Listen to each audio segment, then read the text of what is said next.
Yep.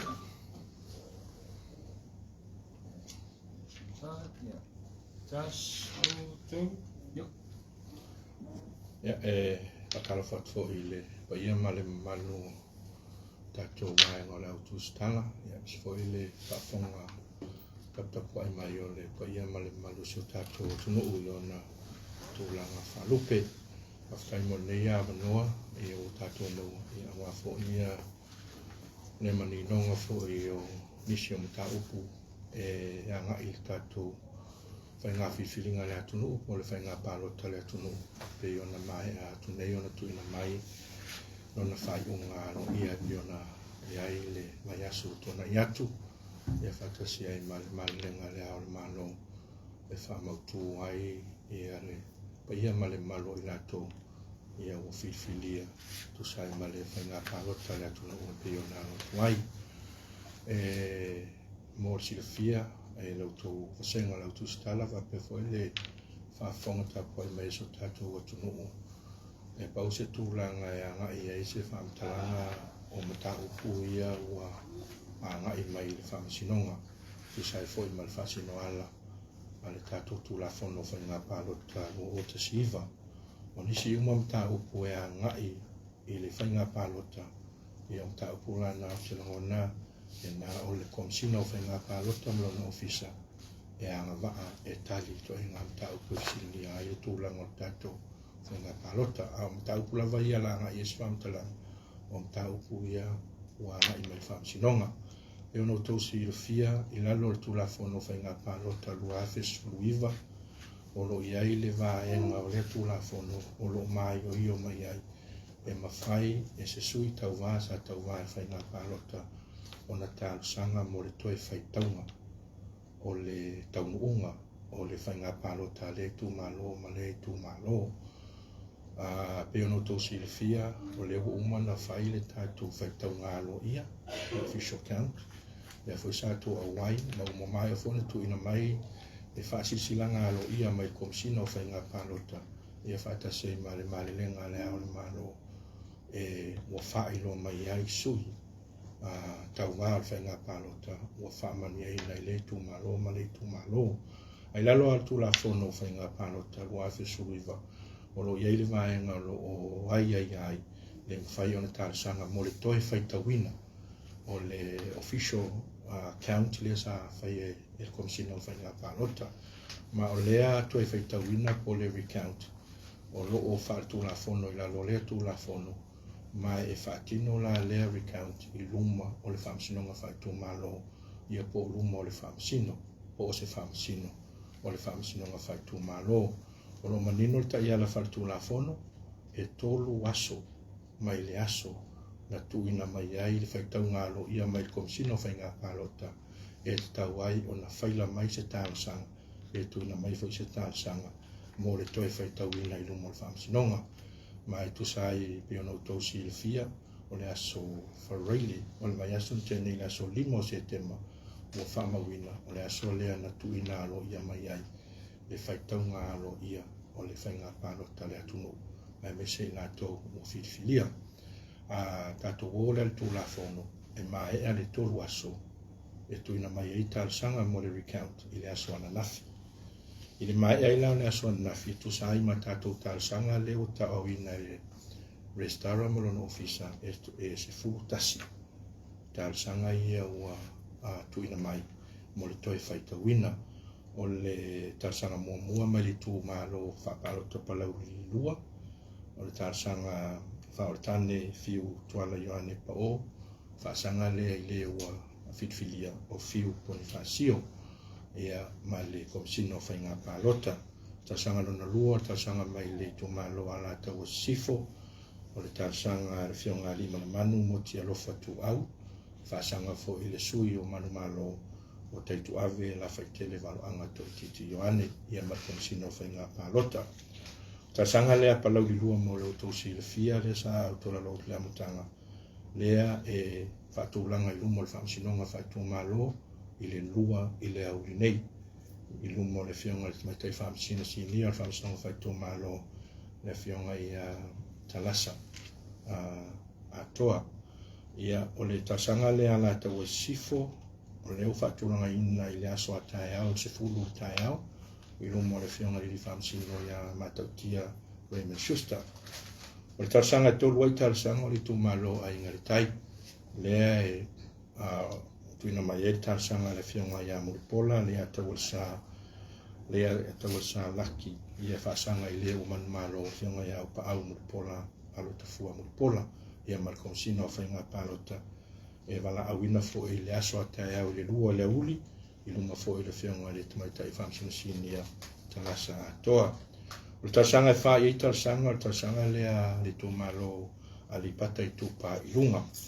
O le tasanga na tuina mai le whionga ia fuava sa umatu solo i malo amtanga penaia whaasanga i le fo i uman malo whionga ia taufua Edmund taufua markomsino whainga palota mai e wana au i le aso fo i atae au i le se fulu le tae au i lumo le whionga le tamaitai whamsino ia lanatoa Rosella Pali. Lisi tarsanga i lima i tarsanga mai li tumalo whasalanga numero mua o le tarsanga le tofa ia pipi pau i te vitata riu sinapati whaasanga i le ua manumalo mai whionga ia la tinganga am tawha i la wina inga markomsino whainga palota e wala au fo i lea i le aso atae au le lua le uli i luma le whionga li whamsino ia matautia Raymond Schuster. O le tarsanga o le tarsanga li tumalonga ngai whamonga numero lua o le tarsanga na whaulu mai e le whionga ia tolungatau aso o alo sioeli alo faifo whaasanga i le ua whiwhilia mai whionga ia fuisala lilo tu yoane markomsino whainga palota e wala awina fo i le aso atae au i le lua i le uli luma le tamaitai whamsino le toa Rosella Pali. Le tarsanga e fito e tatou tarsanga o le tumaloa ana alofi numero lua tarsanga na whaawina mai le whionga ia ai ono o tile ngafa whaasanga i le whionga ia ai ono Alec Ekeroma le uman malo mai markomsino whainga palota e wala au fo i le aso a tae au o i wala au la tarsanga lea i le aso sfutasi o le aso tofi le wala au e tarsanga lea i le se fulu i tae au i lumo na whionga ia ngalatoa Rosella Pali.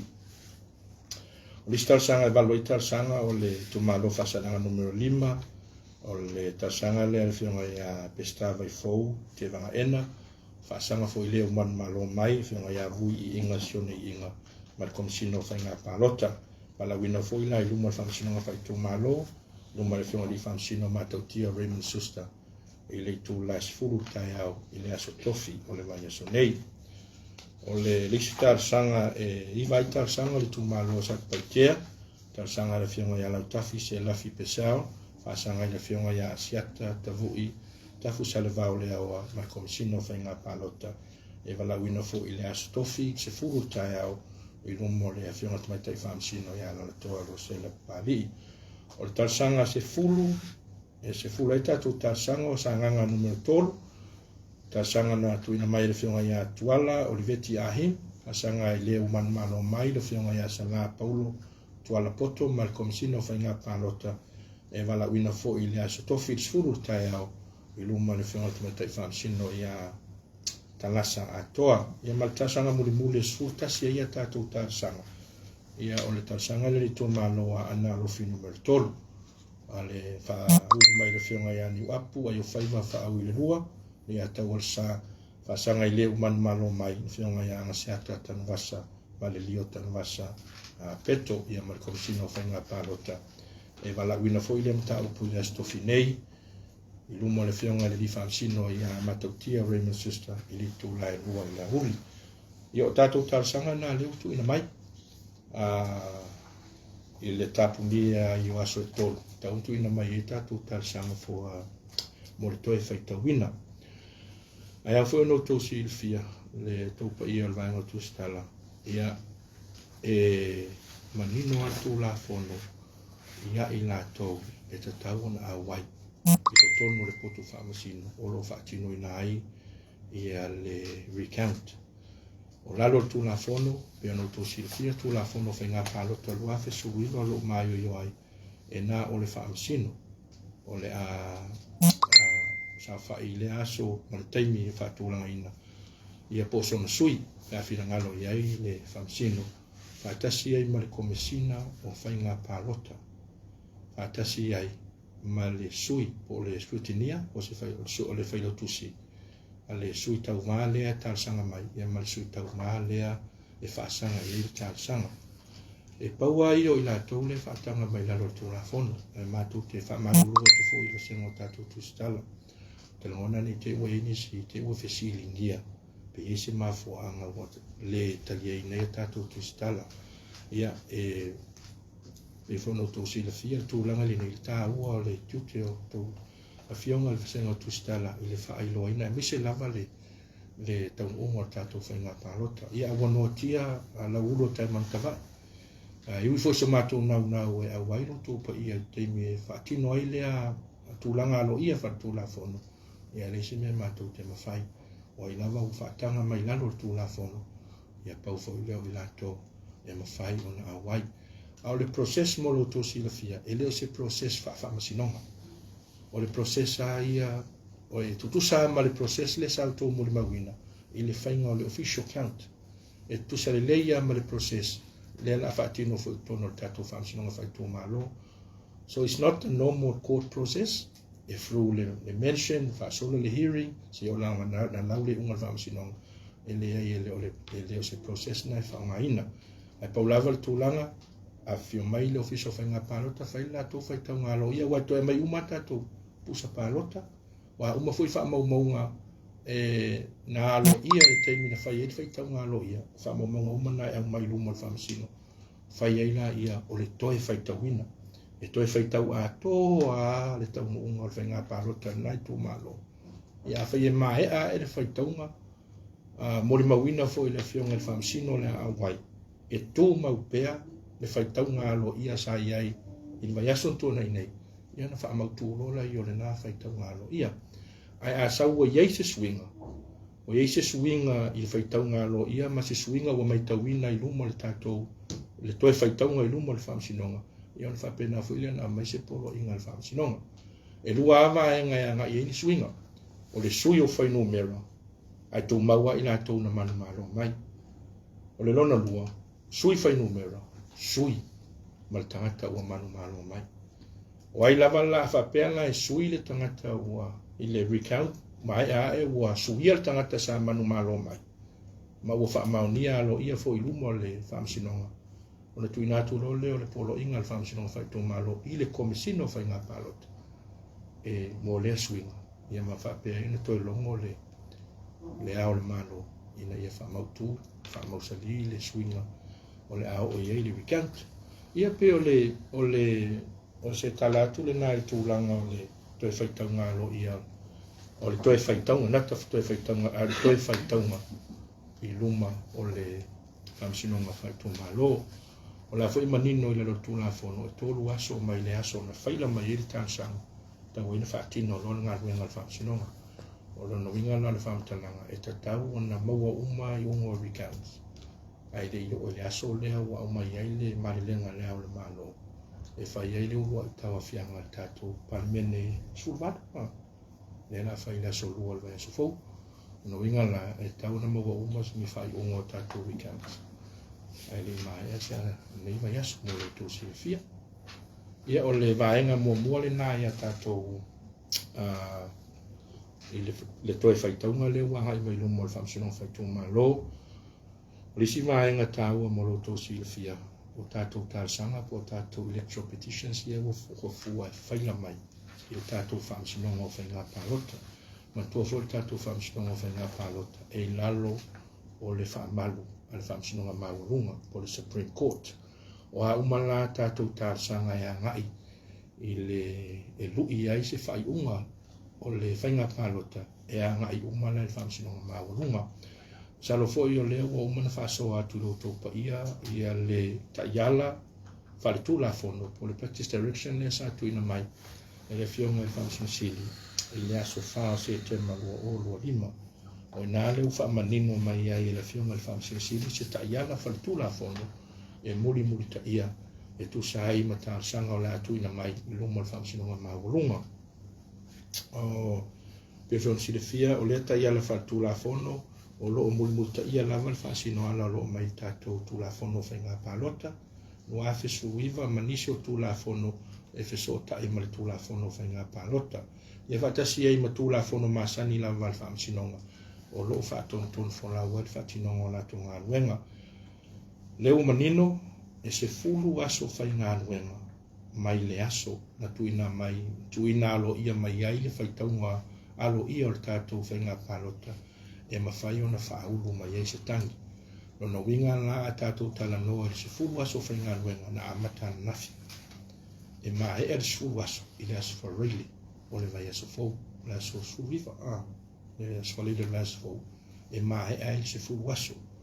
E tau e o na whaila mai se tāsanga. E lui tau ina ai se whai unga o le whainga pālota e pe o na tuina mai alo ia e komisina whainga pālota.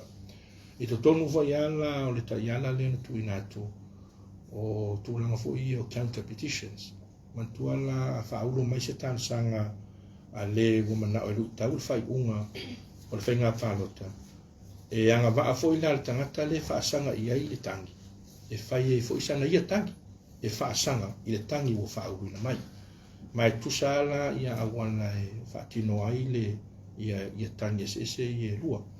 Ai pe ona silfia foi lo topa ia malu to mal tulang e lima la aso mai le aso e tau awina ai e le o lo fasanga i tang e tau na fa ulu mai ai sana counter petition pe a fai e fina ngalo e fatino sana counter petition e lima la aso mai le aso e tau awina ai le tasanga le tu tasanga fa ona fa ulu mai lan tang i le famsino maulunga ia ona fatulanga fo le nga ruenga masani fa sino ma ulunga pe ona iai pe ona manino la lo tu la fono ia to lua nga ilunga la fa ingo fa sino e fa ona sa fa i le lo ino le amta upu ma le amta upu ma lo manino fo ta ia la fa tu la fono pe ona mai ta to tu la fono fa nga pa no to lua fa suiva e ta ia la ai ma fa ton fo la wai le fa tinonga o nga ruenga fa sino ma ulunga manino foi o lo mai foi il tato taiala pe ona mai la fiona function sili e anu lava tato fa tu langanga o le ilo ino nei mutau e fua ele aso na faila mai ai le tansanga ma le tansanga ma ua mautu uma pepa ma fa talanga e mo mia e function ai di se function e fa tino ia la nga nga e foi na silfia lo tu ia mo lo tu mal ile o ia se tu la fon e lo ia foi se vai ngo se tu la fono lo fa pe mai ai e tau fia le fa tau tonga o ina to o filia lo ia mai fenga pano se mai ia fam sino e le se tu la ma fa pe na tu no se tu la fono ma o le u to si fia le o mai alo ia mal lenga le o malo o le asolua o le mai aso fo le afoliva o le a fa ia le tau fianga mua nei pai inga sfutbal o le parlamento e pe ona tu ina mai le malenga la fianga le malo ona winga la e a solo a tu langa i al parlamento ia ila tu filia tu langa fa parlamento la tu ia ila tu filo inga mala tu fontan fa solo fo inga penga fam sinonga e pe ona manino la lo tu la fon o la lava tu langa yo o ia fa un fam sinonga e fa pena fo ile ona fonga ina le fianga fon futalai ia la fa pe la lava tu un la o ia pe fa tu mawina ia le u filia lo ia mai fenga palota ia pola pe fa le mai e pe vono tu si fia as le tatu tu la fono le ia a fa fa maunia ni faina fa ana tua na fa tino e le sui o manu malo mai o le pomonia fa le mai na lo na fa pe fa maunia fa msino maulunga o fa le mai na le fainga filinga e pe ona ia ai toi foi e fainga palota e leo e foi se tu langa fa pe se malo se angol fa msino maulu a fa ina lo le na filia mai o ko meki ale le ko fio ka kan ku lo so langa fa pe na le ai e to e foi e fa na palota ai pe fono to si fia e ai tau sanga wa mai foi tu la fon e le to ya na va ai le tangata sa man malo mai e to e alu se fa na palota eu foi lá ai tava pe e fai foi se counter petition e uma foi man malo foi counter petition no winga o ila u uma ia to lua sa famsino ai sau fai unga fa maunia uma na so nga tu na fon no winga la ua le alo ia fo imale tangata le sa fa ua meta sanga ma fa sanga enta sanga le tu o lo manu malo ona toi alu se whainga pālota te mi wha tapula o lo mai e tū la fono ai toi fo e whainga pālota po tato pa election ia pe o tū langa la foi la manino tū la fono mantua le whamsinonga leo o whainga pālota le e whatino lunga whamsinonga mawalunga e le o se criminal process it's a civil process o ala ni tangata po le candidate ia po i lātou fo i ni voters ua whaamaunia mai e le tātou electoral court po le whamsinonga o whainga pālota ni soli ngā tū la fono i whainga whaalātua e longo la le whamsinonga mawalunga le official lawyer sili ona whaatino ro leo morianga whaasol tū la fono whaatino la i a whai e whaatino morianga a whai o ni morianga e fall in i tonu o le pule o le jurisdiction a le district court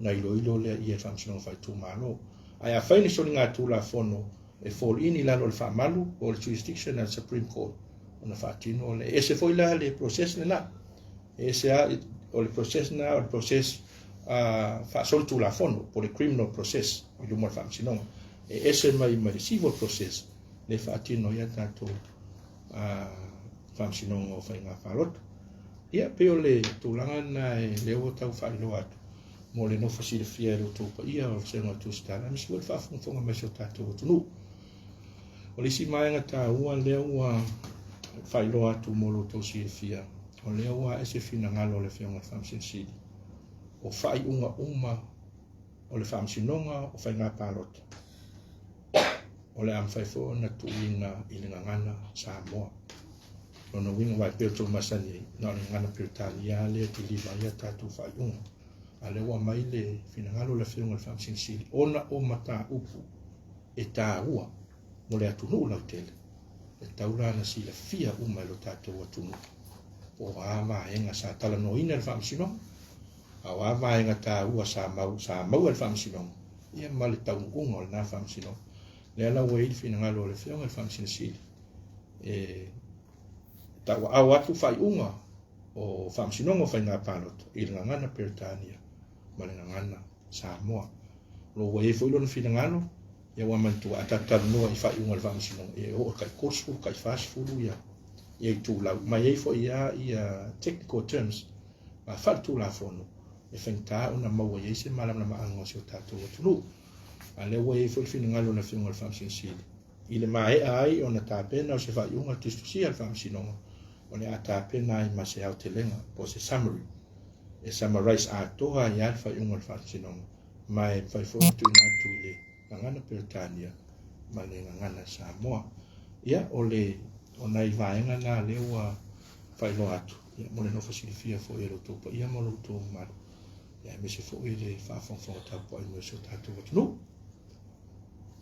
ia tu atu pe e ni fasilia lau tō senga Malo whaftailo sa pali ta tono na tua manino ma au ili mai tele o vaenga sa fia fasilia ai pe tailo na ua manino le mai ai le tele la e ni leo i le aso leo i leo auli i to tono le pots whamsino mo tato tau puia i whaita wina le pālota ele ni leo ia o fia o iai pusa pālota i le taimile nei o te minei o lai le komsino whainga pālota o i wa mai i alato ia tailo lo na te tonunga wa whapea wai i le whatinongo tato recounts e mo moli mai e le komsino whainga pālota pusa pālota i lumo le whamsinonga se fulu tasi ia whaftai se fulu tasi ia tau sanga ia o tau nuu matalia o tau tono lo whionga whaiar whiwhilinga talia ma le talia o tau sanga ia na au mai ia e se se tato o ia se singa o inu whaiar whai restaura mlon ofisa mai pawale me mama i restaura mlon ofisa pesa a wailia tangata i whainga pālota as a candidate ia mawama ai le restaura pe o tala whenga i le taimina whaila mai i le tala sang a o le recounta ia whatu a whaatino i lumore na le pawana o mafuanga whaatula fono na ia ia nga ai se tala sanga o na talia ma le talia le sa no mai nei whaftai no ka mole a O e fia ni vai na pau fai na o mai la to ta. Ia a fua ia i la tou ia o tangi mai. Ia o palau di lua, ia o le fasta nga i le fasta. O ia independent nga i independent, wa independent uma whaola ia sui o palau di lua. Wala tau e sifo, ia o lima le manu, ia o le icha pipi e whaasanga i le sui o le fasta, le o tula i mau te tuave. A inga le tai, ia o Muripola, ia tau alsa o le HRPP, whaasanga ia awa pa o Muripola. E man mano mai le fasta. Wali pata i tupa i lunga fua ava sau matu su malo o sui o le HRPP, whaasanga ia tau fua enman o le sui o le fasta, le man malo mai. Whaasale angatasi o pipi pauli o le sui o le HRPP, whaasanga ia le atinganga mta whai o sui o le fasta, le man malo mai. Nanga i whamonga numero lua, tolunga taua so alo Israel, o le sui o le HRPP, whaasanga ia fuisala lilo o le sui o le fasta, le man malo mai. A analo filua, ai ono tile ngafa o le sui o le HRPP, whaasanga ia ai ono ele ke ke ruma o le sui o le fasta. Whaasala anga lima, pesta vai fou o le sui o le HRPP, whaasanga ia vui i inga sione o le sui o le fasta. Ia, o satpaitea o lautafi se lafi o le sui o le HRPP, whaasanga ia asiata tavu i o le sui o le fasta. Sanga tolu, tuala o li veti ahim o le sui o le HRPP, whaasanga ia sala paulo, tuala o le sui o le fasta, le man malo mai. Ma ana lo fitolu ni apu ayo faiva o le sui fo le HRPP whaasanga ia anga seata tan basa o sui o le fasta. Nono winga la e se fulua tatu recount o tāsanga sui o le HRPP e whaasanga i le to se fulua le fasta sa manu malo mai. E se mai e manata upule palau di lua wa a fua iai le tūlanga na anga iai whaotane fiu ma fiu kon whaasio. La sa aru la lo le whaamalo le independent. E se mai la manata upule palau di lua o le independent anga i le independent. Fio mai ia le ase time frame e le afatino ia petitions. Ia, o le pea na whai atu ia o le e mai loni tangi o whainga pāroto. I lalo tū la whono e tātia uma ia ngā luenga whamsina ngā maurunga. Ai ave le wha mua mua i tangi o whainga pāroto. Te minei elo o manino mai le whinangalo whamsina si i to sai malana tai ala tū la whono. Po le ase time frame o fuafua. Tauna o tuai o whonga ina uma ia. Whai unga o whamsina o whainga pāroto. Ai i la uta tununga ele umi. Ona e iai wha moe moe ai ai ni tū malo e wha lea ngaina la tū sui. Unga koe koufu e whai pa election. Ia a umo honi whai pa election. E toi hanga wha fo e toi wha ulu mai isi petition. Ia ma wha awawa ia lea nā tūlanga. E man tua fo i o leo o le tūlanga fo i awa lea mai tau atu i le tau nunga whainga pai tau ngalo ia. E to a lima ta mai tai ia sa man nā leo nai. Ia le wo iei whai unga le tātou whamsinonga pili. E to a ono, tau ona iai, whamali ina le super sene. Ono na winga la fo i la ua iei le anga fua le na whata oto mai le whai unga le whamsinonga maurunga. E whai a se i uma le lei, by elections, uma lei whamsinonga. For activate lo la i o super sene. E a whai, e uma ea, e le atoa to ono. Ono winga la e pata to word fai unga whamsinonga maurunga. E leo te mine o le a activate le super sen. Se longa le upula mai, se longa wasete le parliament. Le aini pa elections, le aini whamsinonga. Ai a whai, e leo a tole to ono o suita mai tai. Fatua activate le oli na tato super sen. A sisila fo i le tele o whai unga whamsinonga o whainga palota. Ngā pēr no tō siefia. E lima te ina isi whamasinonga. Mai whai unga na whai isi whamasinonga mua atu. E tātou whamasinonga whai ngā pārota. Pēr tūlanga lea ngā ia i lona o te lenga. O le upu lea whamaunia corrupt practices. Po ni whainga whaanatua. E to tonu na e whai asi lau te leo le. O le whamaninonga e whamanino mai whamasinonga tūlanga na. E ala fo wei whai unga whamasinonga. E ta iana ai tātou whamasinonga whai ngā pārota pēr nei nei. Ai per tūlanga na le ta oto tātou tau.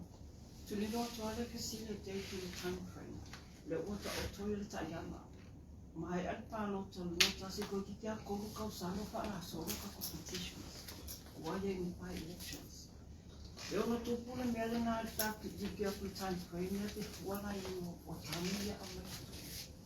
Te longona I tangi a ia mo whaau mai whaasanga I le a foi. I le whaitau ngā lo ia.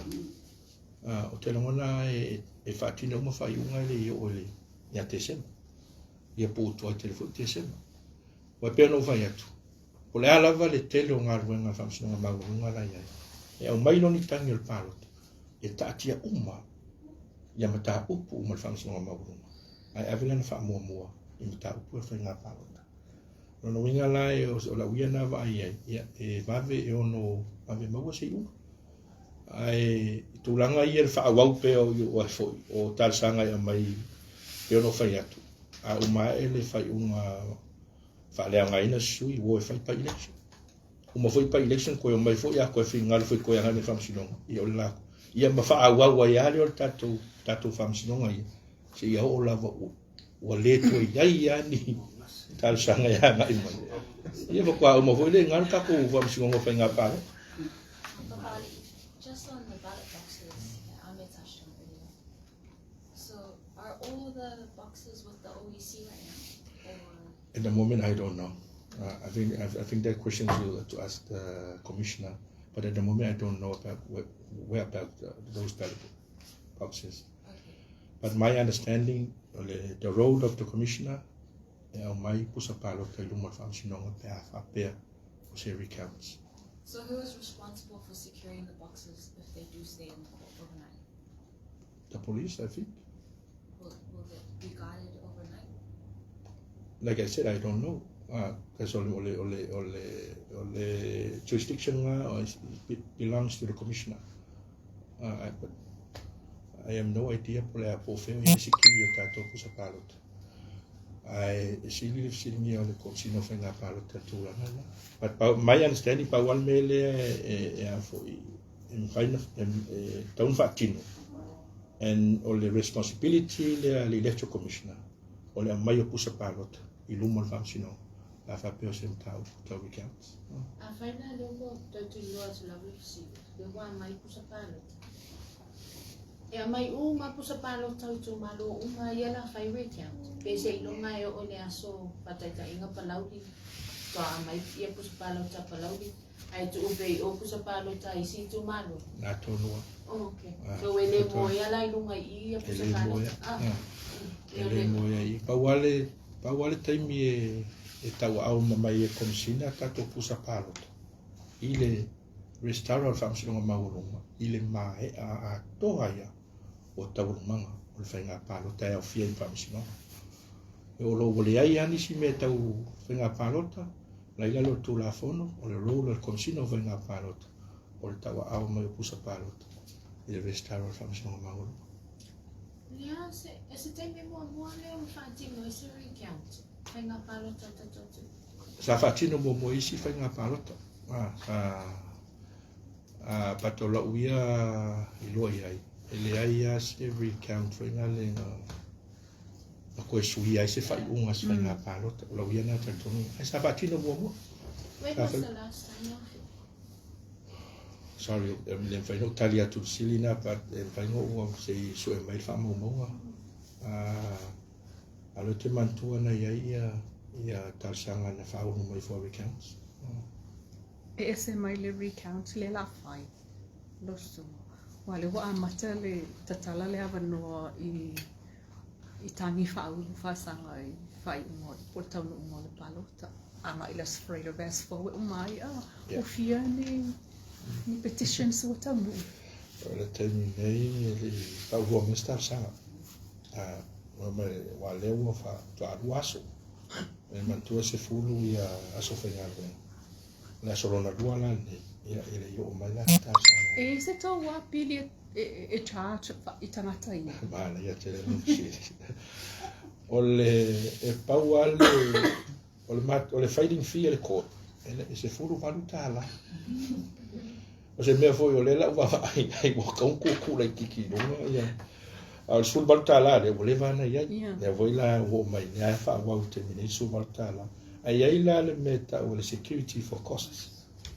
pe se bond foi le po se deposit foi le e pei mai le $2,000 e lua hafe tala a fa pela fu le $2,000 fa uru $1,000 not only e pei lana se fu $4 for the filing fee to e pei malana lua hafe for the security for costs ai o foi le counter petition e pei foi lana ia lua hafe na mai lola ia o le deposit na e te we le restart ona fuafua la ia po le a se fai unga le whamsinonga la tu mai. A sa wal fai unga le whamsinonga tu e whafo. A sa wal fai unga le whamsinonga. O la avea ko security for cost, e pay ei cost al court. Ia, me ana e fai. So it depend ala di order court. Po le ana whaunga ngore lunga fele pe tu e whafo. Ia pe na tu ma pe tu ila lo le restala le office. Is that different my the cost of our room? Yes. So how much will it have? School baru tala. No, I mean, is that 10 grand here, maybe masina pa iya pa masina. Abo ikani ko isu that kasi. I think the last time was more. E pa wal fee le ma to le fighting fee. Okay. So le fighting fee, o le fee ngai fa u meta za. Le school baru tala. Au isi fi ke kelele ka iu se fulu wafe o lo ia a. Me la nga o lo ia. Le o la ye se malo si le skala me va msi ngai fee sa lo ia. La vo ia la tu la fo no la kai dai la to. Ai office na office a lo ia mo tapenanga. Ia nga i mai lunga fa msi. Ele me fai foi la na ia tu le ko ti fish nga lo ia. Almena o pe foi e vo la tu la fo no la kai dai le. E fai ngo office lo ia la to. Na tai fia e tu pe deposit. Tai fia tu pe tu tong foi. Al tatu fam sinonga ia. E no se sul valta la e mo mai. E mawhai ona sa wale sui le la tangi, le fia tangi. Do more yourself, you know. E fai. E mawhai ia, e tau le tutongi. Tau le tutongi san lo ia. Sana lo ia. Le pat ia a tatu ho lo ilungo le fam sinonga maulunga e tau pe tau whenga palot. It's very technical in terms of metau tu la phone. That's why e tupu ana me. E fai ana tu la ile sui tau va. Na tau tupu ili si taimi. Na tau tupu ili si taimi. E pita iane. Na fai anto i uanto e fai an lo ia. Sana tau si via. I ua to e fai ale o lo ia. Ina ua alua su suenga.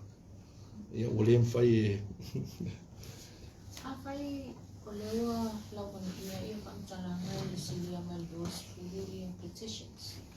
O le silula lau o fionga lo fisi. O le asi tamtanga i po o laka ia ali i muta mai tai whangsino i whatino wa ia i le whatou tai hau alu sanga mai whaina. Salo pe onto si le fia le appointment la tamai al tato Supreme Court. Le asa fifilia ai le fionga ia lo au tano Catholic. O le whamoe moe o le na fifilinga le whamsinonga maurunga. Ia moa tato ta upu i o le whenga whalota. Wai mo lo to si le fia le terminei. O le ala o to ono ia tato whamsino le whamsinonga maurunga. O le fionga i le whamsin sili. Ia fionga ia sa tiu, ia wapela fionga ia vui, whamsin sinia. Ia le fionga ia le utele. Ia le fionga ia le atau al sa. Fionga ia fpulea. Ia ma le fionga ia loau. O le fufuanga la laua ia i fiona tau whata oto me le fionga le whamsin sili. E taito o lua le pensi. Nona winga la, there is a possibility e tolu mata upu. E me whaina alu le taimi etasi. O le fufuanga na laua i na lai ona tofi la fionga ia loau. Whapale ni leili tato. Una winga la whaiana tolu mata upu alu le taimi etasi. Te pe fo le meles ki tō mul mawina le taimi o na whaila mai eitangi le eligibility. O le whainga le na rana i fui kako a whamsino ai o le whainga palota. O le suitula gan tōsu i le fia, o le ia tato whamsino le tū mau, le tato whamsino ia pālaki. Ia ai se ilonga lava wa iei se mo mianga. Whatu am whaina. Pea whape umai fuase mta upe te na uma tato whamsino. Ia tena wana pauna le hawa noa e. Ai au whanau tōsu i le fia. O tato whamsino ngo whainga pālota. E whaino le lako decision. E le mwhaina pili. So whatever decision I made Supreme Court, that's final. E le mwhaito e silingia lava se isi lava whamsinonga. por tato ko da fapio e po si sia fam sino ngai e ono so ma ne fo ina fa wale intention ai e la vieta tununga ia uane I umina toso ia fa unga ia fa nga palut O le una nino le tula fono le manino mai le un faino na talia matou ia kutola au. Kei ni mafuanga o mai le tula fono e talia I lava na o vai ngai o vai ma na ia si no fa atu o ia inga I o le tula fono fa nga palut lu afis viva ia uie o te fu ia uie pole ale me ua restricta inga le paulo tangata e awai. Pato te langona wai peona whai o le process lea is a recounting process. It's not a normal process. Te langona iei fo le mafuanga na lai o na whai le tūlanga fo lea ia puipuia le so na iei o le te mi whai le recounting process. But e tutusa le ia le recounting process. Ma le official counting process le sa to mon mawina tusa le leia e se pa wale se o le famsino le na sa fa e mo le mawina le fai mo le recount ai ma ne si o te longo o se me to si la ia ile kom sino fa nga parot e wai ni vai tau le fa tau o le pitola au le media ai tawana e misela vai em tau pu fa nga parot ia wal pio sota inga lea ai matou mana tu o lo to pa ia mo lo to ma so e manga ia foi la voice le komsino fa nga parot o le asi to ilo longo le tu la fon to no va mai tu la nga ia ila to a white mi fa tino ile e tato recounting o tato election petitions ai e lo ese pa pui put se ia vanga na foi o mai se polo inga famsino ia ina to ele tau na wa ya te mine la lota to tu la fono fa nga pa lota lo suiva e lo ise pa pui tanga te wa te me fa ta no wa ia to electoral petitions E se o whai o tangi e anga mai o na whaatino le whaitanga le la wha amata I le wauli nei. Pe tasi pe rua whaia. So e leila se vaenga o tula whono whaapea mai ai e te tau ona se furu tasi o na whaatino loa leo. A whaia nore tasi se tangi e mai, o whaia whaatino. So whatever amount e mai o le application ama le roller court, tauna whaia. E le tulia po ani pe fien I tangi e mai whatua whaatino le runga ruenga le whamsino. O le role matou o nga sa awai atu I la fio mo kukumisini la iwa ko sa ko si ai o se tasi o talo sana o kukuina me se ala me kemi petitions I le tūlanga ko lele I le whaatangaina ko le at least one campaign sa ko lele le post-council me whainga fio mina ia not the whole thing but just shots hoi lele ngā waila ia mo le media hako ke lona ko sanga ko ke ko inga at the time be ko ke ka le la ko ke la ko ina ia martulanga foi le o le strictness ma me restrict ma to ke mi le kama solo petitions I know le ko mani de passes mo ma ko mo yeah ke ka ko fa nga ko le pisi le na ko mo le ke ka fa le Ne faina na ye fina ngalo le o te longona na o total sanga le sa ta wa es fina ngalo le fina ngalo famsina si e live ia ta ul manga o tatu famsina ngo fina palota pato le termine yo la ve fa tala no ma si famsina o le aso la to fina ngalo wa e foi tu e ono pui a mai ai le po e o tatu ma te pena to si le fia ya tatu tal sanga ia na faila mai for eligibility le sa ala le pu sa ala recording ai le ia la ringa la le cap le film ala sa ala recording sa allow the recording but they ma find publicize the recording yeah and I think all the menga sa ala recording o le na ia sa o fa mo ngali poti mai le video pate fataua ia le film al famsin sili la utopitola O le ala foi na o si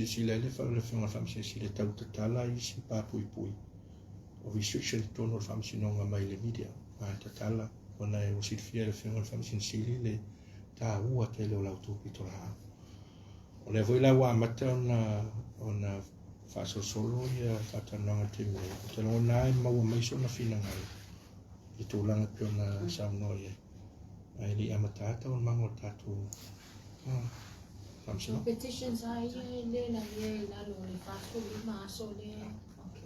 Okay. Pa wal mele fe meto na faila mai tono suas. Eu foi lá counter petition. Então na faila mai tono le limas, mai le aso. La tawa awa ele tu le responded. Le ta sanga ni tuta. Ya o le time frame e fatu longa ngole lo yesta tu time frame. Patole mala tu final mo lungo al famsi sili mal ta tu famsi no ma lungo. Ya va fen fatu.